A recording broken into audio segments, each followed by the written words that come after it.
que tus caricias para siempre ya he perdido, pero nunca he podido explicar tu indiferencia. ¿Será que mi conciencia se me ha enloquecido o jamás he merecido disfrutar de tu presencia? La daga del desprecio clavaste en mi vida, dejando una herida en mi débil corazón.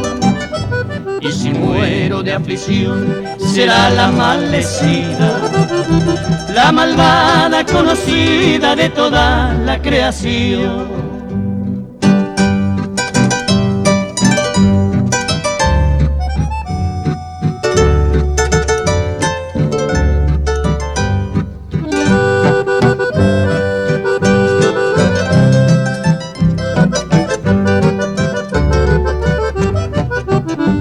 El fuego de tus besos mis labios han quemado, y en mi pecho han quedado las llamas de tu amor.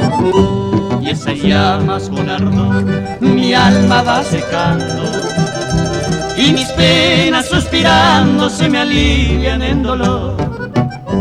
Así triste y solitario seguiré con mi destino, como un pobre peregrino mendigando por amor.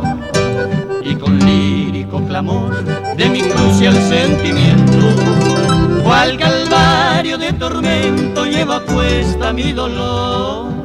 Cual calvario de tormento llevo a cuesta mi dolor.